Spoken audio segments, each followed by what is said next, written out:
Hello friends, आज हम बात करेंगे अपनी इस क्लास में लैंग्वेज स्किल्स के बारे में। और मैंने आपको 4 लैंग्वेज स्किल्स बताई थी लास्ट क्लास में: listening, speaking, reading and writing. अब यहां से इनकी कैटेगरी से अक्सर प्रश्न आते हैं, ये मैं लास्ट क्लास में बता चुका हूं। तो कौन सी स्किल्स किस कैटेगरी में आती है ये भी हमें पता होना चाहिए। तो इसके लिए एक बार रिकॉल कर लेते हैं। प्राइमरी स्किल्स कौन कौन सी हैं? Listening and speaking. Secondary skills कौन कौन सी हैं? Reading and writing. Receptive skills कौन कौन सी हैं? रिसेप्टिव यानी जिनमें इंफॉर्मेशन रिसीव होती है, listening and reading. Productive, reinforcement and expressive skills, इन तीनों का जवाब एक ही है। कौन सी होती है? जिनमें हम इंफॉर्मेशन को एक्सप्रेस करते हैं, प्रोड्यूस करते हैं, स्पीकिंग एंड राइटिंग। अब हम बात करते हैं यहां पर।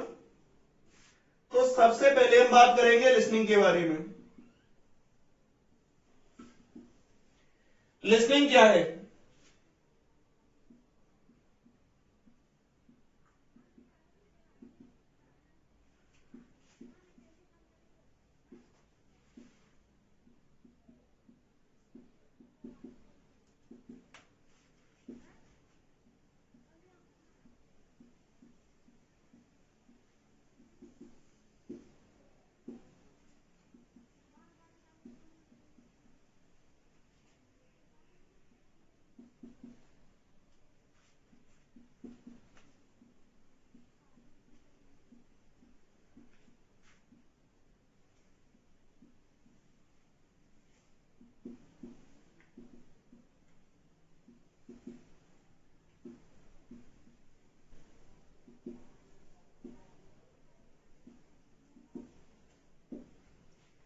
तो लिसनिंग का अर्थ केवल हियरिंग नहीं होता है। लिसनिंग का अर्थ है कि आपने एक साउंड सुनी और आपने उसको रिकॉग्नाइज किया, आपने उसकी वर्ड बाउंड्रीज को रिकॉग्नाइज किया, आपने स्ट्रेस, रिदम और इंटोनेशन को रिकॉग्नाइज किया। इंटोनेशन का क्या अर्थ है? Rise and fall of tone.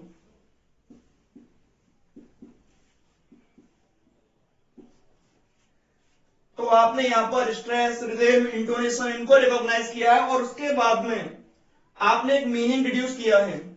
एक और बात याद रखना, यदि हम बात लिसनिंग की करते हैं तो यहां पर यदि जो व्यक्ति बोल रहा है वो आपके सामने उपस्थित है, तो लिसनिंग करते समय उसके जेस्चर्स एंड पोस्चर्स को देखना भी अनिवार्य है, उन पर भी ध्यान दिया जाता है।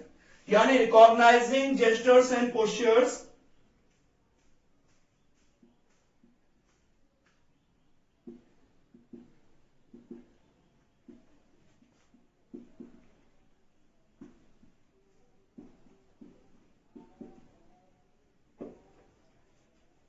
तो ये हमें याद रखना है, जेस्चर्स एंड पोस्चर्स को रिकॉग्नाइज करना भी लिसनिंग का पार्ट है। एंड वन मोर थिंग, जब आप लिसनिंग कर रहे हैं तो आप आई कांटेक्ट अवॉइड नहीं कर सकते। कई बार ऐसा होता है, बंदा कहना मैं आपकी बात सुन रहा हूं, आई एम लिसनिंग, लेकिन आई कांटेक्ट कहीं और होता है, तो हमें ऐसा लगता है इज नॉट लिसनिंग प्रॉपरली। तो प्रॉपर लिसनिंग के लिए आप जिसकी बात सुन रहे हैं उसके साथ आई कांटेक्ट होना अनिवार्य है। अब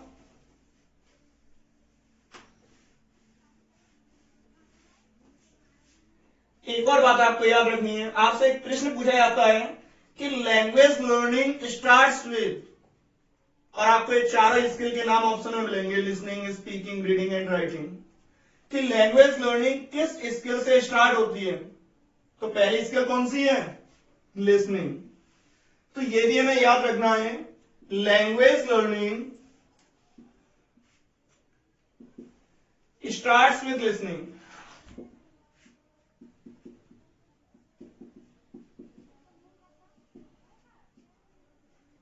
language learning starts with listening, ये हमें याद रखना है। अब हम बात करते हैं स्पीकिंग के बारे में।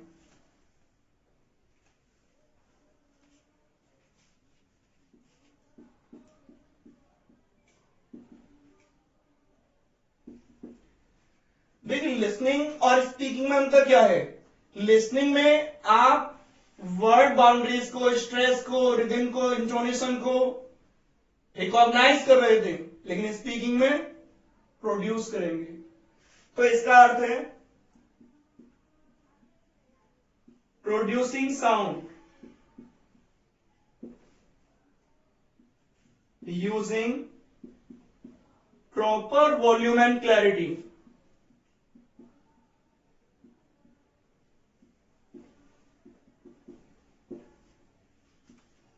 using stress, rhythm and intonation,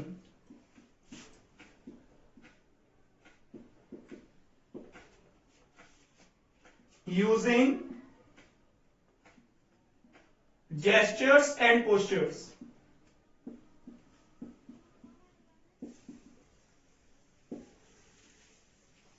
तो इसलिए में याद रखना है कि आप साउंड को प्रोड्यूस करेंगे, आप प्रॉपर वॉल्यूम और क्लैरिटी का यूज करेंगे, या स्ट्रेस, रिदम और इंटोनेशन का प्रॉपर यूज किसमें करेंगे हम? स्पीकिंग में। जेस्चर्स एंड पोस्चर्स को आप अप्लाई करेंगे। तो ये स्पीकिंग है। यहां पर आपको एक और चीज याद रखनी है,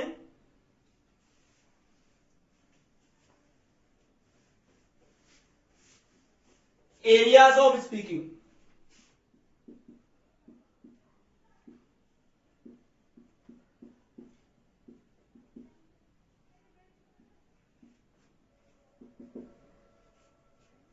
एरियाज ऑफ स्पीकिंग। स्पीकिंग के 3 एरियाज होते हैं। कितने? 3।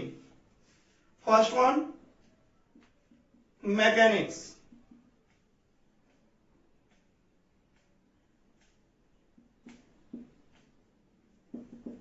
मैकेनिक्स क्या है? मैकेनिक्स का अर्थ है use of vocabulary with correct pronunciation in a correct pattern. Use of vocabulary in a structure with correct pronunciation।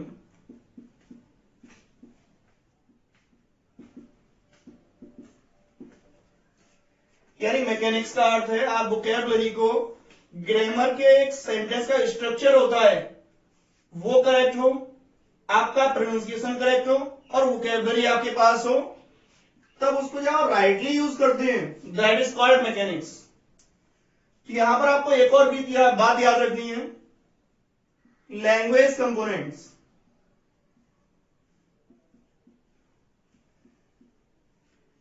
जब हम मैकेनिक्स का यूज करते हैं तो जितने भी लैंग्वेज कंपोनेंट्स हैं वो सभी इसमें यूज होते हैं। लैंग्वेज कंपोनेंट्स कौन कौन से हैं ये आपको ध्यान देना है, उसके बाद कहां कहां इनका यूज है अपने आप क्लियर हो जाता है।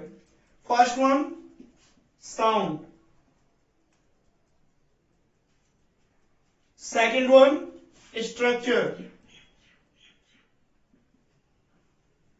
Third one vocabulary. तो स्ट्रक्चर को आप ग्रामर से एसोसिएट कर सकते हैं और साउंड को प्रोनाउंसिएशन से। तो साउंड प्रोनाउंसिएशन है, स्ट्रक्चर ग्रामर है और वोकैबुलरी वोकैबुलरी है। तो यहां में याद रखना है वोकैबुलरी का हम यूज कर रहे हैं, स्ट्रक्चर का भी यूज हो रहा है और साउंड भी प्रॉपर है। तो इसमें लैंग्वेज के तीनों कंपोनेंट्स का यूज हो जाता है और लैंग्वेज के 3 कंपोनेंट्स हैं। यहां से ही प्रश्न बन जाता है, कई बार आपसे ऐसे पूछ लेता है which of the following is not a language component. Option में इन तीनों को रख देता है और कोई फोर्थ ऑप्शन होता है जो इनके अलावा होता है। अब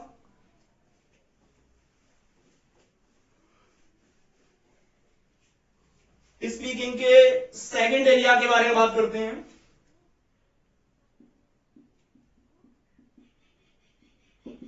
फंक्शन, ये स्पीकिंग का सेकंड एरिया है। यहां पर हमें याद रखना है फंक्शन का अर्थ क्या है? शेयरिंग ऑफ इंफॉर्मेशन, यानी जो आपकी इंफॉर्मेशन है आप उसको पूरी तरह से शेयर कर पा रहे हैं।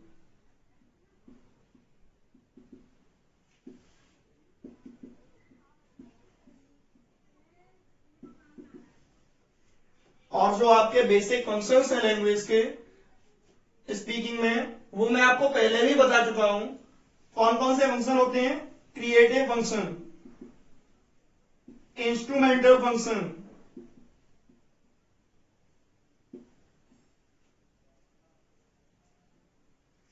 इसके अलावा regulatory function and communicative function.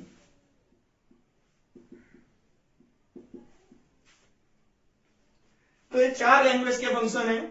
अगर हम क्रिएटिव फंक्शन की बात करते हैं तो इसका अर्थ है राइटर से, यानी कोई पार्टिकुलर राइटर किसी लैंग्वेज में जिस भाषा का यूज करता है वो उसके क्रिएटिव फंक्शन का यूज कर रहा होता है। इंस्ट्रूमेंटल फंक्शन का अर्थ है टीचिंग से। जब आपको कोई भी सब्जेक्ट पढ़ाया जाता है तो उसे पढ़ाने के लिए एक पार्टिकुलर लैंग्वेज का यूज किया जाता है, वो उस लैंग्वेज का इंस्ट्रूमेंटल फंक्शन है। रेगुलेटरी का लॉ, कोर्ट एंड एडमिनिस्ट्रेशन से, यानी लॉ, कोर्ट और एडमिनिस्ट्रेशन के द्वारा लैंग्वेज का जो रूप यूज होता है उसे हम रेगुलेटरी फंक्शन कहते हैं। Communicative, communication.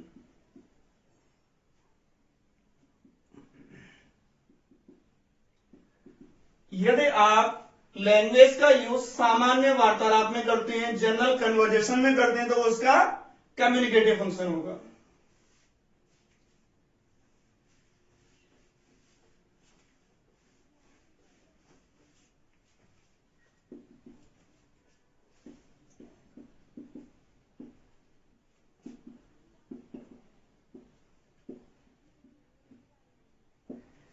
एक एरिया है इसका सोशल एंड कल्चरल नॉर्म्स। नाम से क्लियर है, सोशल एंड कल्चरल, यानी ये वो कंडीशन है जो आप में आपकी कल्चर और आपकी सोसाइटी से डेवलप होती हैं। कोई टीचर या कोई क्लास या कोई विद्यालय आपको ये चीजें नहीं सिखा सकता है। ये चीजें सीखते हैं आप अपनी सोसाइटी से और अपनी कल्चर से। इसका अर्थ है, जैसे अगर हम बोलने की बात करें तो बोलना तो एक बच्चा 3 से 4 वर्ष की अवस्था में सीख जाता है, लेकिन कहां पर क्या बोलना है, कैसे बोलना है, किससे बोलना है, ये इसको कहते हैं what to speak, whom to speak, where to speak, when to speak, यानी कब, किससे, कहां और क्या बोले, इसका ज्ञान भी हमें आवश्यक है। और यह ज्ञान हमें सोसाइटी और कल्चर से मिलता है।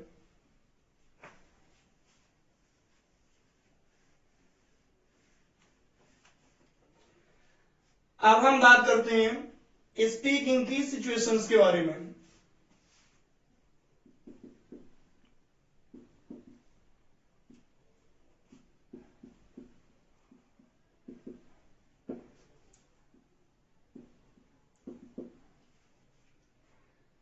स्पीकिंग की 3 सिचुएशन है। वैसे आपको नाम से क्लियर हो जाएगा, फिर भी मैं बताता हूं।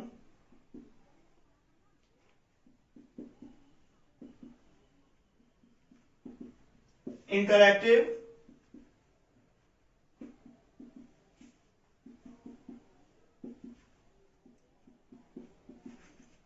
पार्शियल इंटरैक्टिव,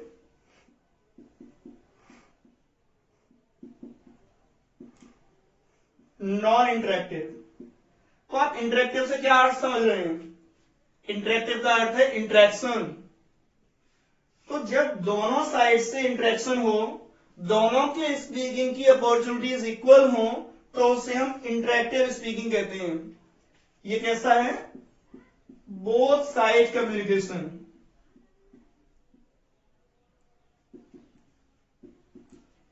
जैसे दो फ्रेंड्स आपस में बात करते हैं। पार्शियल इंटरैक्टिव, पार्शियल यानी एक तरफ से कम हो गया है, आधा हो गया है। अब ये चांस है कि दूसरी तरफ से बंदा बोल सके, बट बोलने के चांसेस उसके पास कम होते हैं। फॉर एग्जाम्पल, टीचर आपको किसी पार्टिकुलर टॉपिक पर लेक्चर दे रहा है, तो वहां पर स्टूडेंट ज्यादातर सुनते हैं। आप चाहे तो वो टीचर से इंटरेक्ट कर सकते हैं, उनको जवाब दे सकते हैं, कोई क्वेरी पूछ सकते हैं, बट उसके chances as compare teacher, teacher की बोलने की अपॉर्चुनिटीज ज्यादा होती हैं, स्टूडेंट्स की कम होती हैं। तो ये हो गया partial interactive. One side strong, second side weak. यानी इसमें जो अपॉर्चुनिटीज होती हैं स्पीकिंग की, वो एक साइड में स्ट्रांग होती हैं और दूसरी साइड में वीक होती हैं। और जो नॉन इंटरेक्टिव है, वन साइडेड स्पीकिंग, इसमें स्पीकिंग एक ही साइड से होती है। जैसे आप मूवीज में सुनते हैं, कोई सॉन्ग सुनते हैं, कोई डायलॉग सुनते हैं, यानी जितनी भी रिकॉर्डेड चीजें होती हैं वो सब नॉन इंटरेक्टिव स्पीकिंग का एग्जाम्पल है। आप वहां पर इंटरेक्शन नहीं कर सकते।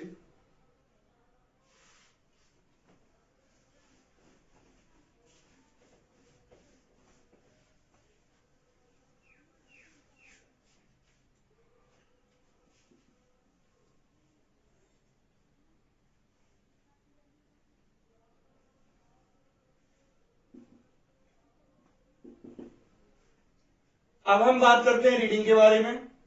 रीडिंग का अर्थ क्या है?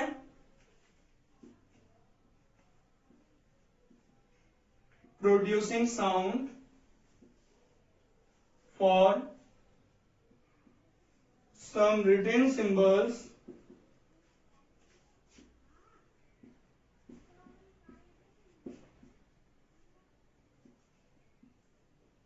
deducing meaning। यानी जब आप मीनिंग कन्वे करते हुए किसी पार्टिकुलर रिटन सिंबल्स के लिए एक साउंड प्रोड्यूस करते हैं और उसको अंडरस्टैंड भी करते हैं, तो दैट इज कॉल्ड रीडिंग। अगर मैं केवल साउंड प्रोड्यूस कर रहा हूं, मीनिंग है, तो कंप्लीटली रीडिंग नहीं है। It may be the initial stage but it is not complete reading. Complete reading में एक सेंस होता है। आप आपको इसमें याद रखना है,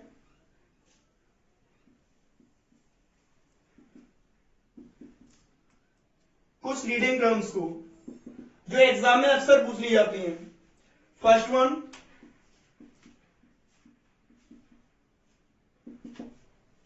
स्कैनिंग। स्कैनिंग का अर्थ होता है to examine quickly and minutely. जब आप किसी भी चीज को बड़े माइन्यूटली ऑब्जर्व करते हुए रीड करते हैं, उसे गहराई से समझते हैं, तो दैट इज कॉल्ड स्कैनिंग। यानी आप उसका कोई भी एस्पेक्ट छोड़ते नहीं है।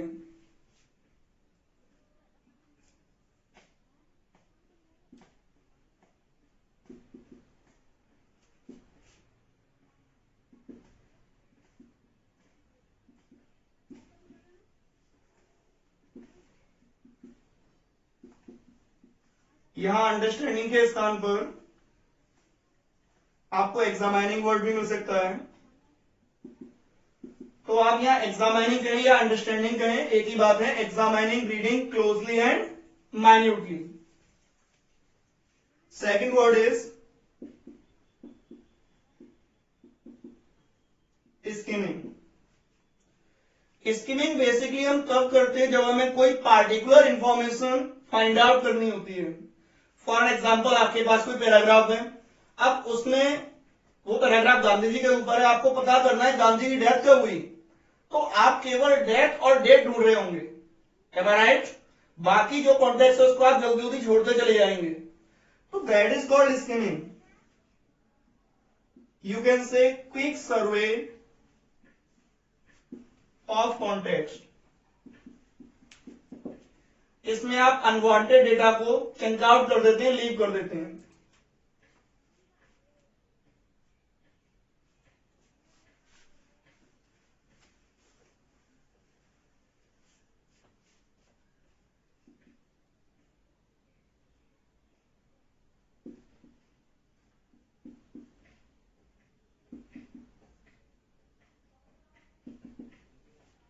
एक ये वर्ड है आपका पैराफ्रेजिंग। पैराफ्रेजिंग का अर्थ होता है to stop at the end of a paragraph to understand what has been studied, यानी जो आपने प्रीवियसली पढ़ा है किसी पैराग्राफ में उसको समझने के लिए आप एक पैराग्राफ पढ़ने के बाद में जो एक हल्का सा पॉज लेते हैं, that is called paraphrasing. It means stop at the end of a paragraph. तो पैराफ्रेजिंग का अर्थ है रीडिंग को पैराग्राफ में डिवाइड करते हुए पढ़ना।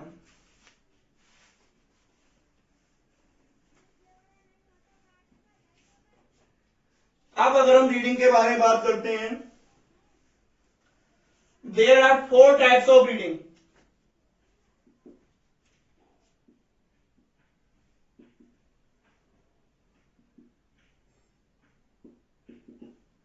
First one is loud reading.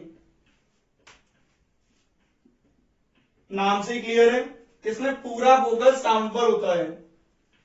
ये इनिशियल स्टेज है।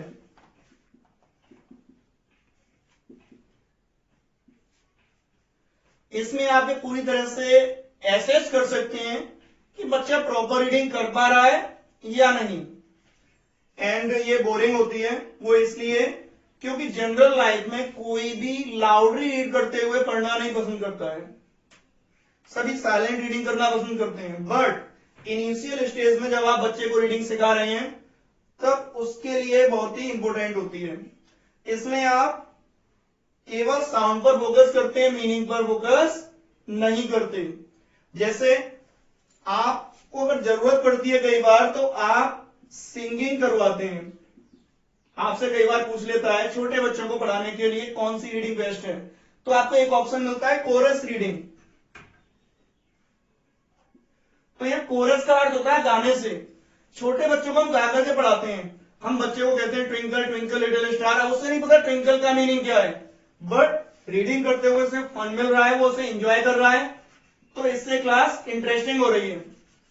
तो इनिशियल स्टेज पर हमें साउंड पर फोकस करना होता है रीडिंग करवाने के लिए। धीमे धीमे आप देखते हैं कि उसकी फिर उंगली साथ में चलती है लाइन के, ट्विंकल ट्विंकल लिटिल स्टार उंगली चलेगी, उससे नहीं पता कहां पर क्या लिखा है, फिर बाद में वो वर्ड्स पर उंगली रखने लगता है। तो इस तरह से रीडिंग को करना सीखता है, बट ये प्रॉपर रीडिंग नहीं है क्योंकि यहां पर बच्चा मीनिंग नहीं समझ रहा है।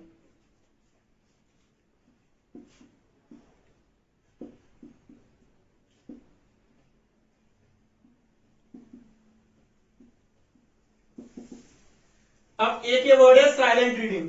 साइलेंट रीडिंग लाउड रीडिंग के अपोजिट है। यानी यहां पर क्या हुआ कि आप बिल्कुल साइलेंटली पढ़ रहे हैं, आपकी रीडिंग बिल्कुल साइलेंटली चल रही है, कोई वॉइस नहीं है उसमें, नो साउंड। और याद रखें जब आप साइलेंट रीडिंग करते हैं तो विद मीनिंग की जाती है, और साइलेंट रीडिंग आप तभी कर सकते हैं जब आपको रीडिंग आती हो। जिसको रीडिंग नहीं आती वो साइलेंट रीडिंग नहीं कर सकता।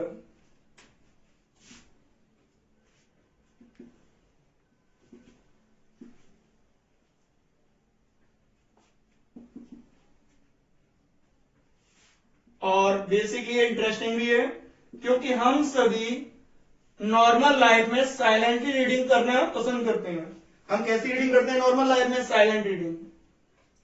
आउट ऑफ दैट एक चीज आपने नोटिस की होगी, कुछ लोग साइलेंट रीडिंग करते हैं लेकिन उनके जो लिप्स होते हैं उनका मूवमेंट लगातार चलता रहता है। तो याद रखना साइलेंट रीडिंग में लिप्स का मूवमेंट नहीं होना चाहिए। उसके कारण है कि जब आप साइलेंट रीडिंग कर रहे हैं और आपके लिप्स मूव कर रहे हैं तो उसकी आपकी जो स्पीड है वो रिटार्ड हो जाएगी। रिटार्ड मीन्स कम हो जाएगी, स्लो हो जाएगी। That's why we must not move our lips during silent reading.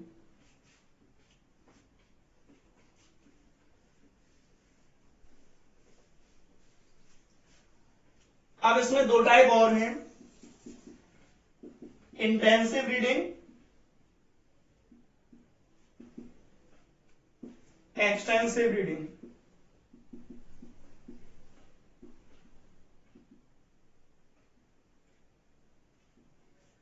जो इंटेंसिव रीडिंग निकली है ये लाउड रीडिंग से एसोसिएट करके निकली है। बस इसमें एक चीज नहीं है, मीनिंग। जब आप बच्चे से लाउड रीडिंग करवाते हैं और साथ में उसके मीनिंग पर भी फोकस करते हैं, तो दैट इज इंटेंसिव रीडिंग। इसमें बच्चा हर वर्ड का सेंस समझते हुए, उसका मीनिंग कन्वे करते हुए रीडिंग करता है, और टीचर यहां पर जज कर रहे होते हैं मीनिंग ठीक से निकाल पा रहा है या नहीं निकाल पा रहा है। Extensive reading, reading for pleasure और गेनिंग इंफॉर्मेशन। अच्छा, जैसे ये लाउड रीडिंग से एसोसिएट करके निकाली गई है, एक्सटेंसिव रीडिंग साइलेंट रीडिंग से एसोसिएट करके निकाली गई है। ये साइलेंट ही होती है, वहीं से निकली है। तो एक्सटेंसिव रीडिंग में साइलेंट रीडिंग है, लेकिन साइलेंट रीडिंग जब आप प्लेजर के लिए करते हैं, जैसे आप जोक्स पढ़ते हैं, पोएम्स पढ़ते हैं, कई बार अपने एंजॉयमेंट के लिए, या न्यूज़पेपर पढ़ते हैं आप, या मैगजीन्स पढ़ते हैं केवल इंफॉर्मेशन फाइंड आउट करने के लिए, तो उसे हम एक्सटेंसिव रीडिंग कहते हैं। यानी reading poetry, poems, newspapers, magazines, तो वो सब इसमें आता है एक्सटेंसिव रीडिंग में।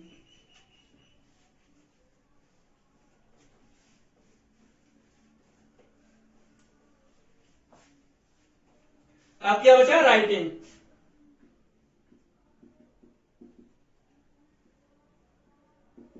तो राइटिंग का अर्थ होता है कि आप इंफॉर्मेशन प्रोड्यूस कर रहे हैं यूजिंग सर्टेन रिटन सिंबल्स।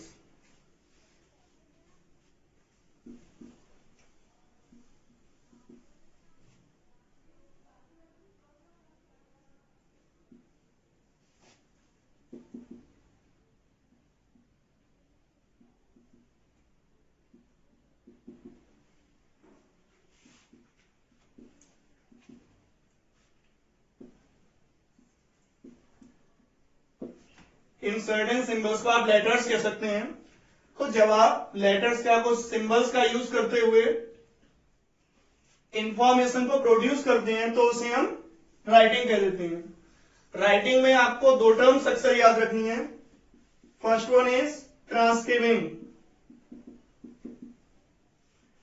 ये जो वर्ड है ट्रांसक्रिबिंग, इसका अर्थ होता है to store the data in written form.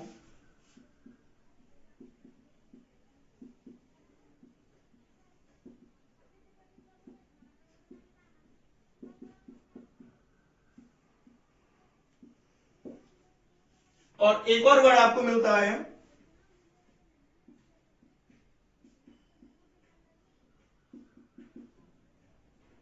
Scribbling. ये भी राइटिंग टर्म है।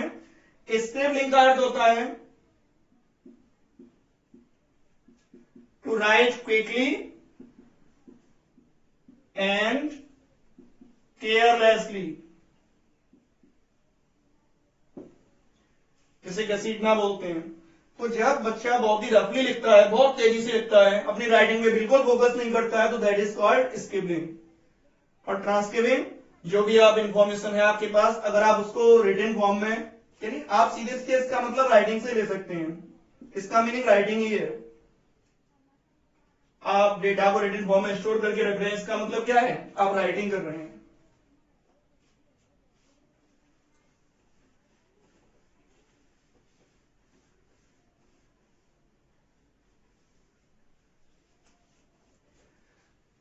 अच्छा, आपको ये याद रखना है, कैरेक्टरिस्टिक्स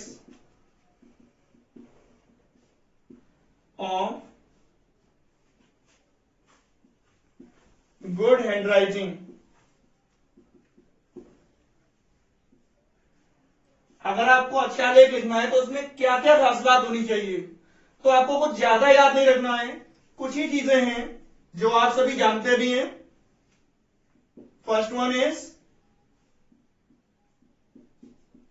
प्रॉपर फॉन्ट साइज। आपका जो फॉन्ट साइज है वो प्रॉपर होना चाहिए, ना तो बहुत ज्यादा बड़ा हो, क्योंकि इंग्लिश के लेटर्स फिर दूसरी लाइन के लेटर्स को काट देते हैं बड़ा होने पर, और ना इतना छोटा हो कि पढ़ने वाले को चश्मा लगाना पड़े।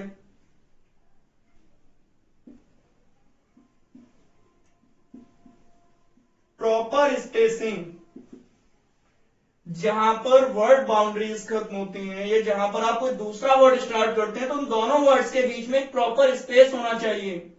That must be noticeable.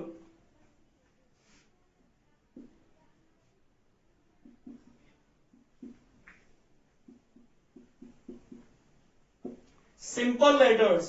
आपको सिंपल लेटर्स का यूज करना है. कई बार हम स्टाइलिश लेटर्स बनाने के चक्कर में राइटिंग को बहुत खराब कर लेते हैं, यानी सामने वाला उसे पढ़ नहीं पाता है.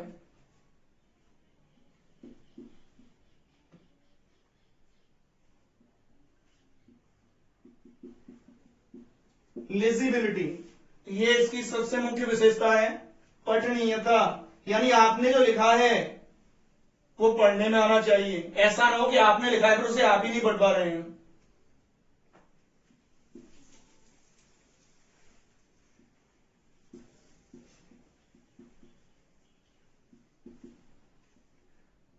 और जो राइटर है उसको पंक्चुएशन का ज्ञान अनिवार्य है. कहां पर फुल स्टॉप लगाना है, कहां इंटरोगेटिव मार्क लगाना है, क्योंकि इससे राइटिंग में एक्यूरेसी आती है.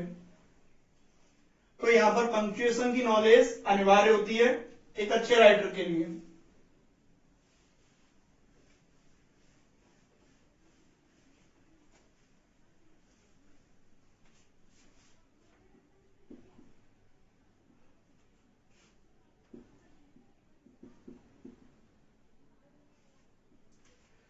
अभी हम बात कर रहे हैं स्टेजेस ऑफ राइटिंग. राइटिंग की 3 स्टेज हैं.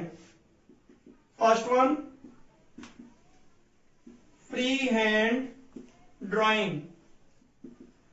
ऐसा नहीं है आप बच्चे को सीधे राइटिंग शुरू करा दें. आप पहले बच्चे से फ्री हैंड ड्राइंग कराएंगे. इसका अर्थ क्या है? बच्चे जैसे आकृति कर रहे हैं आप उन्हें करने देंगे. इससे बच्चा सीख कुछ नहीं रहा है, बट उसकी जो रेस्ट है ये मजबूत हो रही है, इसकी पकड़ पेन पर जम रही है. तो जब ये मसल्स प्रॉपर्ली उसकी वर्क करने लग जाएं, उसके हाथ में पेंसिल या पेन पूरी तरह से एडजस्ट होने लग जाए, देन सेकंड स्टेज में आप आते हैं और वो है आपकी कंट्रोल ड्राइंग प्रैक्टिस.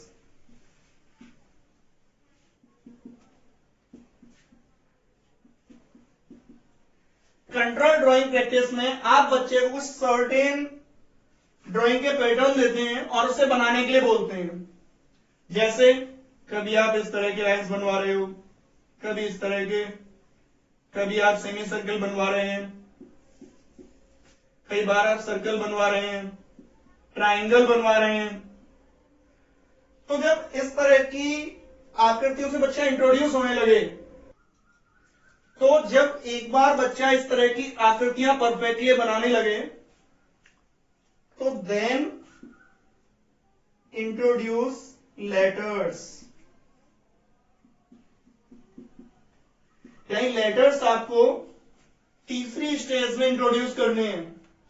और लेटर्स के इंट्रोडक्शन में आपको उन आकृतियों का सहारा लेना है. जैसे बच्चे को ये बनाना सिखाना है, उससे को पहले आप ये ट्राइंगल बनाओ, अब इन दोनों को आप आगे खींच दो.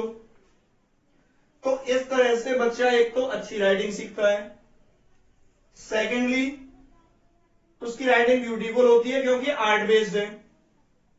थर्ड कंडीशन, उसे सीखने में अब कम समय लगता है, तो सीखना जल्दी जल्दी शुरू कर देता है क्योंकि आकृतियां उसको बनाना आती हैं. तो ये हो गई आपकी राइटिंग की स्टेजेस. अब बाकी बातें हम नेक्स्ट क्लास में करेंगे, और तब तक के लिए थैंक यू. आप चैनल, अगर वीडियो पसंद हो तो चैनल को लाइक एंड सब्सक्राइब जरूर करें. Thank you very much.